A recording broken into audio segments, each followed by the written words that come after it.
warahmatullahi wabarakatuh. Waalaikumsalam warahmatullahi wabarakatuh. Ya, selamat pagi anak-anak. Pagi Bu. Doa mulai. Bismillahirrahmanirrahim. Ya, pada pertemuan kali ini kita akan membahas sistem ekspresi pada manusia. Dan apa itu sistem ekspresi pada manusia? Nah, sistem ekspresi pada manusia adalah sistem organ yang berfungsi untuk mengeluarkan zat sisa metabolisme atau sampah yang ada di dalam tubuh kita. Nah, jadi setiap sel yang ada di dalam tubuh kita itu bisa menghasilkan sampah atau yang biasa kita sebut sebagai zat sisa metabolisme. Ketika zat sisa metabolisme itu menumpuk, itu akan menyebabkan racun yang dapat membahayakan tubuh kita. Nah, terus tujuan utama dari sistem ekspresi manusia ini untuk menjaga keseimbangan tubuh. Nah, kita ambil contoh simpel. Ketika kita berlari. Nah, apa yang dikeluarkan tubuh kita saat kita berlari? Nah, betul sekali. Saat kita berlari, itu kulit kita akan menghasilkan atau mengeluarkan keringat yang di dalamnya itu mengandung air dan juga garam mineral. Nah, sehingga kalau misal kalian tidak sengaja menjilat keringat kalian, itu akan terasa asin karena dia itu mengandung garam mineral. Terus apakah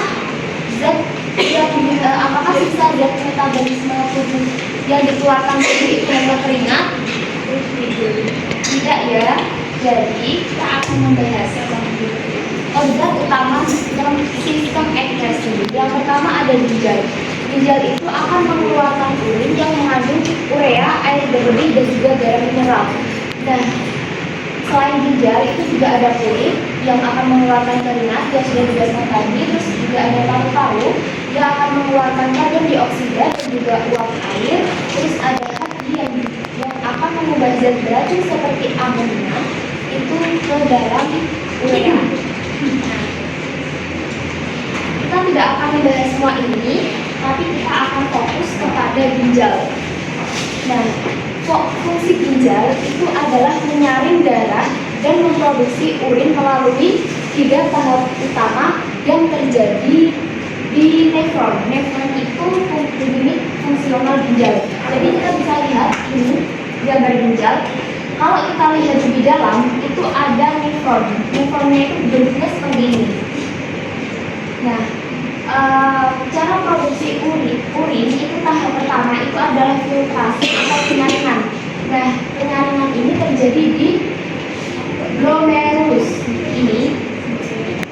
Nanti di sini darah itu akan disaring dan menghasilkan urin primer yang mengandung glukosa, asam amino dan juga air yang masih berguna bagi tubuh kita. Nah, selanjutnya urin primer ini akan berjalan ke tubulus proksimal dan lambung Hebel. Untuk pada proses ini itu terjadi proses reabsorpsi atau penyerapan kembali. Nah, zat akan diserap kembali ke darah dan menghasilkan urin sekunder. Nah, urin sekunder ini akan berjalan lagi ke tubulus corpus distal. Nah, ini akan terjadi proses aumentasi atau penambahan. Jadi di proses ini urin primer itu akan mengalami penambahan zat sisa yang tidak berguna seperti ion berlebih dan juga sisa obat. Dan hasilnya itu adalah urin yang sesungguhnya yang siap diubah melalui ureter ke kandung urin. Nah, selanjutnya ibu memiliki satu kasus. Di sini ibu akan dan setiap kelompoknya itu akan beranggota 4-5 orang. Sebelumnya ibu akan memberikan LKPD terlebih dahulu. Di sini kalian akan menganalisis apa yang terjadi, penyakit apa yang disebabkan yang dialami oleh Pak Budi, apa penyebabnya dan bagaimana proses terjadi penyakit tersebut. Silahkan untuk berdiskusi di kelompok masing-masing.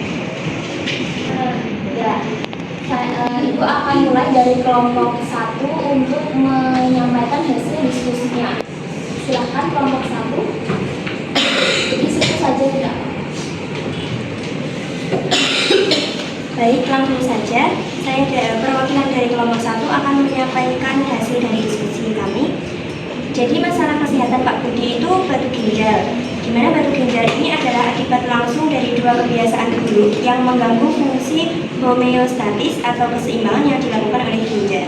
Ginjal adalah organ utama ekskresi yang berfungsi menyaring darah dan membuang zat sisa metabolisme protein, salah satunya adalah urea, dan zat sisa ini harus dibuang dalam bentuk urin.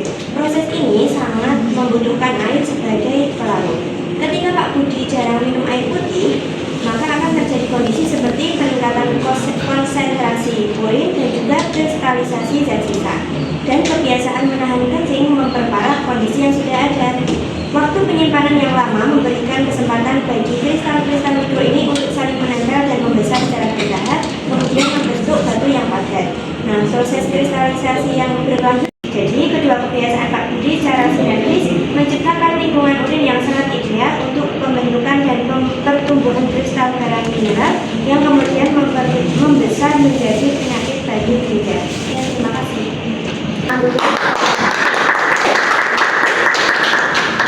Jadi kesimpulannya itu Pak Budi itu kan mengalami penyakit batu ginjal. Di mana penyakitnya Pak Budi itu disebabkan oleh kekurangan air putih dan juga kebiasaan menahan kencing. Jadi ini bisa jadi pelajaran untuk kita bahwa kita harus menjaga pola hidup sehat agar kesehatan sistem ekskresi itu dapat bekerja secara optimal. Dan dulu pertemuan untuk kali ini, kita lanjutkan lagi pertemuan minggu depan. Jika ada kurangnya, mohon maaf. Wassalamualaikum warahmatullahi wabarakatuh.